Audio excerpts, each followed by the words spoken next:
तीमुथियुस के नाम पौलुस प्रेरित की पहली पत्री अध्याय 6 वचन 8 से आगे मैं पढ़ रहा हूँ, ध्यान से सुनिए।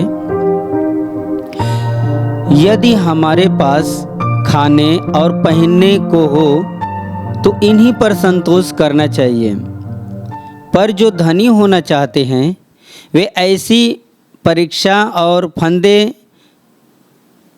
और बहुत सी व्यर्थ और हानिकारक लालसाओं में फंसते हैं, जो मनुष्यों को बिगाड़ देती है और विनाश के समुद्र में डुबा देती है। क्योंकि रुपये का लोभ सब प्रकार की बुराइयों की जड़ है, जिसे प्राप्त करने का प्रयत्न करते हुए बहुतों ने विश्वास से भटक कर अपने आप को नाना प्रकार के दुखों में छलनी बना लिया है। Hallelujah, hallelujah, hallelujah, hallelujah. मेरे प्यारे भाई और बहनों, पौलुस बता रहा है यहाँ पर मनुष्य का जीवन कैसा अस्त व्यस्त इस समय हुआ है, और लिखने के समय उसे पवित्र आत्मा के द्वारा ये प्रेरणा हुआ कि आगे चलकर भविष्य में मनुष्य कितनी अभिलाषा और लालसा में हो करके अपने आत्मा का नुकसान कर लेगा।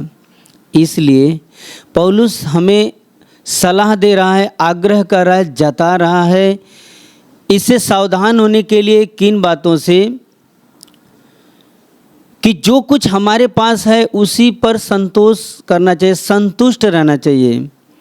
यदि हमारे पास खाने के लिए जो भी कुछ है, जो भी कुछ परमेश्वर ने हमें दिया है, पहनने को दिया है, अपने पास जो कुछ है उस पर ही भरोसा करके संतुष्ट होना चाहिए, न कि कोई और किसी का देख करके कोई वस्तु या कोई भी चीज़ देख करके अपने अंदर इच्छा और लालसा को उत्पन्न करके उसकी अभिलाषा में फंसने के लिए, अभिलाषाओं से दूर रहने के लिए हमें वो बता रहा है। और जितने लोगों ने अभिलाषा में खींचकर अपने आप को उसमें अधीन किया, वो नाना प्रकार के बीमारी, नाना प्रकार के दुखों में फंस गए और उसमें से बाहर निकलना नामुमकिन हो गया।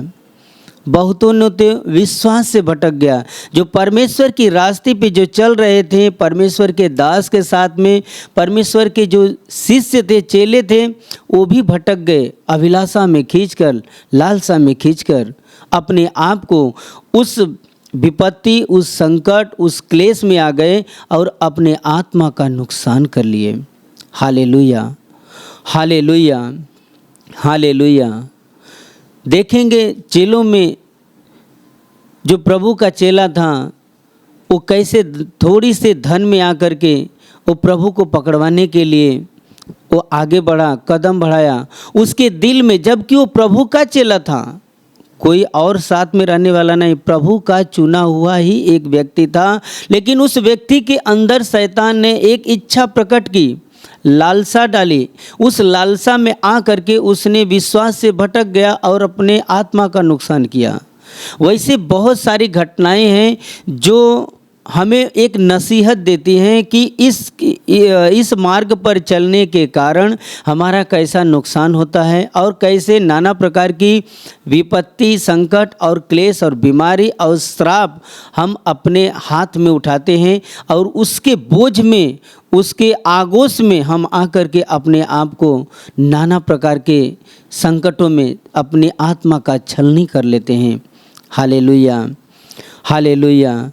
लेकिन पौलुस कहता है जो कुछ आपके पास है उसी पे संतुष्ट रहिए, संतोष कीजिए, उसके आगे अपनी इच्छा को जाहिर मत कीजिए, क्योंकि परमेश्वर जानता है कि आपको और हमें क्या चाहिए। उसके इच्छा के अनुसार हमें हमारा जीवन बिताना चाहिए। Hallelujah, hallelujah, hallelujah. मेरे प्यारे भाई और बहनों, एक घटना पुराने नियम में है, 2 राजाओं की किताब में लिखा हुआ है, अध्याय 5 में। वहाँ पर एक व्यक्ति है जो नामान नाम का, वो नामान जो रहता है व्यक्ति, वो आराम देश राजा का सेनापति रहता है। बहुत सूरवीर, बहुत प्रतापी, प्रतिष्ठित, माननीय था। अब बहुत सूरवीर था वो। और वहाँ वो नामान नाम का जो व्यक्ति था उसके शरीर में कोढ़ था, और वह कुछ आरामियों को लेकर के इज़राइल में आया, हमला किया और एक छोटी सी बच्ची को अगवा करके अपने गांव गया और अपनी पत्नी का दासी बनाया। और उस लड़की ने अपने मालकिन से कही कि अगर जो मेरा स्वामी, जो मेरा मालिक है, सोमरोन के भविष्यवक्ता के पास अगर होता तो अवश्य है कि एक कोढ़ इसका शुद्ध हो जाता। तब उसकी पत्नी उसको नामान को बोली, और वो नामान नाम का जो सेनापति था वहाँ के राजा को बताया कि ये इज़राइली लड़की हमें ऐसा ऐसा बोलती है कि इज़राइल में जाऊँ और सोमरोन के भविष्यवक्ता के पास जाऊँगा तो ये मेरा जो कोढ़ है बदन का निकल जाएगा। उस राजा ने कहा कि ठीक है, और वहाँ पे इज़राइल के राजा को संदेश भेजा। संदेश भेजने के बाद और उस नामान कोढ़ी ने कुछ दौलत ले करके उस राज्य में गया, इज़राइल में गया उस भविष्यवक्ता के पास। तो वहाँ जाने से पहले जब वहाँ का राजा जब सुना कि नहीं ऐसा ऐसा हमारे पास एक खत आया, एक पत्र आया है, क्या हम परमेश्वर हैं, हमसे वो करना क्या चाहता है, क्या हम चंगा करें या जीवन और मौत हमारे हाथ में है, बहुत नाराज़ हुआ। ये नाराज़गी देख करके एलीशा नाम का जो भविष्यवक्ता था वो कहता कि हे राजा, तू क्रोध न कर, तू उससे नाराज़ न हो, वो आने दे मेरे पास। वो आएगा तो जान लेगा कि इज़राइल का जो परमेश्वर है किस रीति से काम करता है। Hallelujah, hallelujah, hallelujah. आने के बाद जब नामान अपने रथ घोड़ों को लेकर, दौलत को लेकर के जब उस एलीशा के दरवाजे पर आया, संदेश दिया कि मैं आया हूँ, तो एलीशा ने अपने एक दास को उसको कहला करके भेजा कि जा करके नामान को बोल कि यरदन नदी में 7 बार डुबकी लगाए, उसका कोढ़ चला जाएगा। यह सुन करके नामान कोढ़ी बहुत ज़्यादा नाराज़ हुआ और यह कहने लगा कि उसकी इच्छा यह थी कि मैं जाऊंगा तो भविष्यवक्ता आएगा, मेरे कोढ़ जहाँ पर हुआ है हाथ फिराएगा और कुछ इलाज करेगा, नहीं मुझे चंगा करेगा। उसके दिल में बहुत सारे विचार थे। यह न सुन करके कि ऐसा कहला कर भेजा है, वो अपने आप को अपमानित समझा, वहाँ से क्रोध में आकर के निकल गया। निकलने के बाद रास्ते में जा रहा था तो नामान का एक और दास था, वो परमेश्वर का भय मानने वाला था। तो वह आकर के अपने स्वामी से कहता है कि तू ये बता, अगर वह भविष्यवक्ता अगर तुझे कुछ बड़ा काम करने के लिए कहता तो क्या तू नहीं करता? ये छोटा सा काम करने के लिए बताया है तो तू कर ले, इसमें क्या, इसमें बहुत मुश्किल है। उसकी बातों को मानकर वो नामान कोढ़ी जा करके उस नदी में 7 बार डुबकी लगाई। 7वें बार डुबकी लगाने के बाद उसके शरीर से जो कोढ़ था पूरी तरह से निकल गया। उसका शरीर एक छोटे से बच्चे के समान कोमल हो गया और खुश होकर के वापस नामान के वापस उस भविष्यवक्ता के दरवाजे पर आया, बुलाया और उससे रिक्वेस्ट करने लगा, विनती करने लगा कि तू परमेश्वर का प्रिय जन है, पर सच्चा में परमेश्वर जो इज़राइल का है उसके जैसा दूसरा कोई परमेश्वर नहीं है। Hallelujah, hallelujah. और वो अपने पास से जो कुछ लाने के लिए भेंट उसके पास आया था दान देने के लिए, उसने कहा कि हे प्रभु, जो मेरे पास है तेरे दास के पास, उस भेंट को तू कबूल कर। लेकिन उस भविष्यवक्ता ने कहा कि मैं इसे कभी नहीं, परमेश्वर के जीवन की शपथ, मैं इस भेंट को स्वीकार नहीं करूंगा। उसने स्वीकार नहीं किया किसी भी हालत में। और जब उसने स्वीकार नहीं किया तो नामान ने उसका मन उसके परमेश्वर यानी जो इज़राइल का परमेश्वर जो यहोवा है, जो दुनिया का मालिक, उसके पास उसका दिल आया और उसको कबूल किया। तो उस समय की प्रथा और रिवाज यह था कि कोई भी भविष्यवक्ता हो या कोई परमेश्वर को मानने वाला हो तो वहाँ के ज़मीन पर ही आराधना उपासना करना पसंद करते थे और अच्छा समझते थे। उसने मिट्टी का मांग किया कि 2 खच्चरों पर हमें मिट्टी दे दे और लेकर गया। लेकिन जब रास्ते में जब जा रहा था तो गेहजी नाम का जो उस भविष्यवक्ता का एक चेला था, एलीशा का चेला गेहजी नाम का, उसके मन में लालच आया। वो अपने गुरु को न बता करके रास्ते में जा करके उस नामान के पास गया और उससे कुछ धन उसने झूठ बोल करके वापस लिया और नामान ने उसको धन दिया। लेने के बाद आ करके घर में रखा। तब जा करके भविष्यवक्ता ने पूछा एलीशा ने, क्या तू वहाँ पर उस के पास नहीं गया था? क्या रथ अपना घोड़ा जो भी अपना सवारी था वो वहाँ पर रोका नहीं? तुझसे नहीं मिला? क्या उससे तूने दौलत नहीं लिया? तो वहाँ पर झूठ बोलकर उसके सामने खड़ा हुआ। कौन? गेहजी, एलीशा का चेला जिसने गया था। वो क्यों गया था? उसके दिल में शैतान ने लालच उत्पन्न किया, एक वासना उत्पन्न किया, एक इच्छा तीव्र गति से उत्पन्न किया। किस चीज़ का? दौलत का, धन का। और उस धन के दौलत ने उसके आत्मिक आंखों को बंद किया। ये भूल गया कि हम किससे झूठ बोल रहे हैं, और झूठ बोलने के कारण वहाँ पर उसको बहुत बड़ी मुसीबत का सामना करना पड़ा। उसने उस भविष्यवक्ता ने कहा कि तू मुझसे झूठ बोलता है, तू धन लाया, वहाँ से लिया अपने घर में, क्या गाय बैल भेड़ बकरियाँ क्या सब कुछ नहीं था, परंतु तू क्यों गया उससे मांगने के लिए? वो इसलिए जो उस नामान कोढ़ी का जो कोढ़ है तेरे पास आए और तेरे वंश के ऊपर आए। Hallelujah, hallelujah, hallelujah. मेरे प्यारे भाई और बहनों, उस नामान कोढ़ी का कोढ़ उसके गेहजी नाम का जो चेला था, कौन? जो एलीशा का चेला, उसके ऊपर आया। आने के बाद वो पीढ़ी दर पीढ़ी उसका कोढ़ चलता रहा। मेरे प्यारे भाई और बहनों, वो भटक गया दौलत के चलते, लालच में आया, मोह में आया। मेरे प्यारे भाई और बहनों, इस दुनिया के आरंभ से ही शैतान वासना इंसान के अंदर जागृत किया है। वासना कई प्रकार की होती है। एक शरीर की वासना होती है और एक दौलत की वासना होती है, कोई वस्तु की वासना होती है। हर एक प्रकार की वासनाएं होती हैं, लेकिन दो मुख्य वासनाएं, एक शरीर की और एक दूसरी बात दौलत की। ये दौलत और शरीर की दो ही वासना इंसान को अंधा कर देती है, उसे आत्मिक की बातों को, आत्मिक राज्य में चलने के लिए अंधा बना देती है। जिस कारण की वजह से, जिस अंधापन की वजह से इंसान अपने नाना प्रकार की विपत्ति, संकट और क्लेश में अपने शरीर और अपनी आत्मा का नुकसान कर देता है। Hallelujah, hallelujah, hallelujah.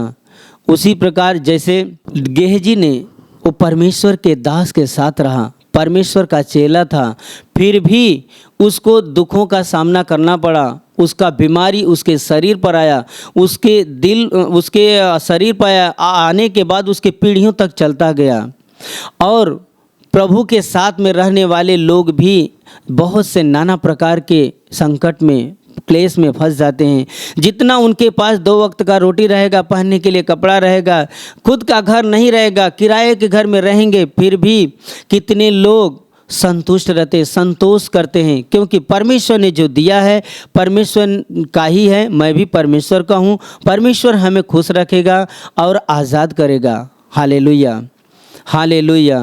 मेरे प्यारे भाई और बहनों, आज दुनिया अंधकार में फंसी हुई है। आज नाना प्रकार के बीमारियों में है, नाना प्रकार के संकट में है, क्लेश में है, लेकिन अपना जीवन उस मनुष्य के समान बिताना है जिस प्रकार से आयु के पास पूरी दौलत रहते हुए सब कुछ शैतान ने छीन लिया, फिर भी वो संतुष्ट रहा। जिस प्रकार से लाजर नाम का जो व्यक्ति गरीब था, धनी व्यक्ति के चौखट पर बैठाया जाता था, वो संतुष्ट था। उसके जख्म थे शरीर में, लेकिन घाव थे, कुत्ते आकर के चाटते थे, हटा नहीं सकता था। खाने के लिए दूसरे का जूठन, बचा खुचा जो जूठन वो खाता था, संतुष्ट था। मरने के बाद उसकी आत्मा कहाँ गई? स्वर्ग में गई, अब्राहम के गोद में गई। उसी तरह जैसे आयूब था, उसकी आत्मा परमेश्वर के राज्य में गई। क्यों? उसके दिल में संतोष था, उसके दिल में कोई अभिलाषा नहीं थी। परमेश्वर ने दिया, परमेश्वर ने लिया। अगर आपके पास अगर कुछ नहीं है तो दूसरे का धन, दूसरे की कोई भी वस्तु या दूसरे के बच्चों को देखकर या कोई औरत देखकर अपने दिल के अंदर जो उठने वाली अभिलाषा और लालसा है उसको जागृत मत होने दीजिए, क्योंकि आपको उसकी मदद करने के लिए आपको एक सहायक दिया गया है, अर्थात पवित्र आत्मा। और उन पाप अगर जो आपके जीवन में हुआ है, अगर है या कोई श्राप है या कोई पाप कोई अंधकार है, तो आपको उससे निकलने के लिए एक रास्ता है। वो रास्ता है यीशु मसीह। वो हमारे पापों के लिए, आपके पापों के लिए, आपके श्रापों के लिए अपने पवित्र लहू को बहाया है, अपना जीवन दिया है हमारे लिए और आपके लिए। उसके जीवन से, आज उसके जीवन को कुर्बान करने से, बलिदान करने से हमारा जीवन बचा है। हमारे जो श्राप हैं, ऐसा नहीं कि श्राप या पाप या कोई अपराध है जो हमारे से अलग नहीं किया जा सकता, किया जा सकता है। अगर आप पहली बार प्रभु यीशु के पास अगर आए हैं, अपना जीवन उनके हाथ में सौंप दिए हैं, कितना भी बड़ा आपके ऊपर संकट है, क्लेश है या बीमारी है या कोई भी प्रकार का श्राप है जो आप अपने पूर्वजों से आते हुए अपने शरीर पर देख रहे हैं या अपने बच्चों के ऊपर जाते देख रहे हैं, श्राप, सारे श्रापों का तोड़ यीशु मसीह का लहू जो हमारे सारे पापों को नष्ट करता है, सारे श्रापों को नष्ट करता है। Hallelujah, hallelujah. जब प्रभु यीशु मसीह 2000 साल पहले इस धरती पर आए, जन्म लिए, हमारे लिए लहू बहाए, अपने शरीर को हमारे लिए कुर्बान किए, जान दिए, उसी समय से मनुष्य के सारे पाप, सारे श्राप नष्ट हुआ। हालेलुया। आज आप प्रभु के पास आए हैं, आप बहुत अच्छे जीवन को बिताने जा रहे हैं, आप श्राप मुक्त, पाप मुक्त जीवन आप बिताने जा रहे हैं। बस यीशु मसीह को अपने दिल में बुलाइए, जिसने हमारे लिए अपने लहू को बहाया, उस लहू को जो हमारे कितने भी बड़े पहाड़ जैसे पाप हैं या श्राप हैं, उन्हें तोड़ने का, उन्हें नष्ट करने की सामर्थ हमारे यीशु मसीह के पास है, जो आपको अनंत जीवन देने वाला है। Hallelujah, hallelujah. आज बहुत से लोग रुपये के कारण, धन के कारण, दौलत के कारण, गाड़ी घोड़े के कारण और घर के कारण, ज़मीन के कारण अपने आप को शैतान के हाथ में दे रहे हैं, अपने आप का नीलाम कर देते हैं। शैतान उन्हें बड़े आसानी से अपने मुट्ठी, अपने आगोश में ले रहा है। मेरे प्यारे भाई और बहनों, बाइबल साफ साफ लिखा है, क्योंकि रुपये का लोभ सब प्रकार की बुराइयों की जड़ है। आज रुपये के कारण, धन के कारण इंसान अपनी आत्मा का नुकसान कर रहा है, अपने माँ बाप को भूल जा रहा है, अपने भाई का इस्तेमाल करता है, अपने माँ का इस्तेमाल करता है, अपनी बहन का इस्तेमाल करता है। क्यों? पैसा लेने के लिए हवस ऐसे दिल में उसकी जागृत हुआ है। हमने कई लोगों को देखा है संसार में, जब मैं जा रहा था, काम धंधा देख रहा था, लोगों को, ऐसे ऐसे लोगों को हमने देखा है कि अपने जन्माए हुए बाप के साथ सौदा करते हैं, धंधे का, बिजनेस का, व्यापार का, जो कि व्यवहार करते हैं। व्यवहार अपनी जगह पर है और बाप बेटे का रिश्ता अपनी जगह पर है। वो भूल गए कि वही बाप मेरा छोटे से बचपन से गोद में उठाया, खिलाया, पिलाया, बड़ा किया, बिजनेसमैन बनाया, धंधा और बिजनेस व्यापार सब कुछ करना सिखाया। आज उसी बाप के साथ अपने लोग व्यवहार कर रहे हैं। क्यों व्यवहार कर रहे हैं? ये अभिलाषा है, ये लालसा है, उनके अंदर शैतान ने डाल के रखा है। आत्मिक आंखों को अंधा कर दिया है, क्लोज कर दिया है, बंद किया है। वो भूल गए कि हमारा जन्म देने वाला है, हमारा परवरिश करने वाला है, हमारी माँ कौन है, हमारे बाप कौन है, हमारे भाई बहन नात रिश्तेदार कौन है। केवल दौलत दौलत दौलत। उनके आंखों में, उनके जुबां पे, उनके मुंह में बस खाली वही दौलत, पैसा पैसा पैसा, जमीन जमीन जमीन। मेरे प्यारे भाई और बहनों, अगर इस फंदे में हैं, अगर आपके दिल में पैसे का हवस है, रुपये का हवस है, या ज़मीन या गाड़ी बंगला या मोबाइल का हवस है, तो प्रभु के हाथ में अपना जीवन समर्पित कीजिए। मेरे प्यारे भाई और बहनों, ये रुपया, ये दौलत आपके आत्मा का विनाश कर देगा, नाश कर देगा। लेकिन आपको अनंत जीवन देने के लिए, आपको बचाने के लिए, हर एक व्यसन से छुटकारा देने के लिए, व्यसन के आगोश में है, कोई भी प्रकार का व्यसन है, मोबाइल का है या दारू शराब का है या कोई पान गुटखा बीड़ी का है, या कोई गलत संगति है, या व्यभिचार का है, सारे व्यसन को, सारी अभिलाषा और लालसा को परमेश्वर पिता के हाथ में सौंपिए कि प्रभु मेरे जीवन का बागडोर तू अपने हाथ में ले। प्रभु जन्म देने वाला तू है और मुझे तू छुड़ा। और वो परमेश्वर दया से भरा हुआ, वो करुणा से भरा हुआ आपके हाथ को थाम लेगा और आपके जीवन के ऊपर अनुग्रह और दया करेगा, अभिलाषा और लालसाओं से बाहर निकालेगा और अनंत जीवन का वारिस बना देगा। Hallelujah, hallelujah. इसीलिए तो बाइबल में वचन बता रहा है पौलुस कि यदि हमारे पास खाने और पहनने को जो भी कुछ है उसी पर संतोष करना चाहिए। संतुष्ट रहिए।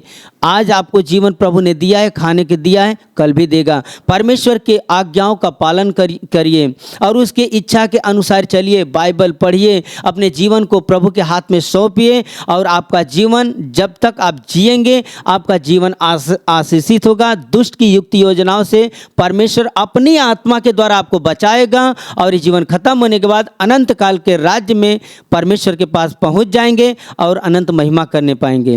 Hallelujah, hallelujah, hallelujah. अभी मैं आपके लिए प्रार्थना करने जा रहा हूं। आंखें बंद कीजिए। अगर आपको कहीं बीमारी है तो बीमार भाग पे हाथ रखिए, नहीं तो सीने पे रखिए और विश्वास कीजिए कि प्रार्थना के दरमियान प्रभु यीशु का महान अनुग्रह होगा और उसी क्षण आप चंगे हो जाएंगे। अपनी आंखें बंद कीजिए। हे स्वर्गीय महान प्रेमी परमेश्वर, हम तुझे धन्यवाद देते हैं प्रभु। आज इस वचन को जितने लोग आज सुन रहे हैं और तेरे इस माहौल में हैं, उन सभी का जीवन तेरे हाथ में सौंपता हूँ। प्रभु यीशु के पवित्र नाम से आज्ञा देता हूँ, आपके जीवन के जो दुख, संकट, बीमारी, क्लेश इसी घड़ी निकल जाएं, निकल जाएं। आपके जीवन में, आपके समस्त परिवार में जो कोई श्राप है, अंधकार की ताकत है, दुष्ट आत्माओं का प्रभाव है, प्रभु यीशु के लहू के द्वारा नष्ट हो जाए, नष्ट हो जाए और आपके जीवन पर, समस्त परिवार पर, रोजी रोजगार पर प्रभु यीशु का महान आशीष है। आमीन।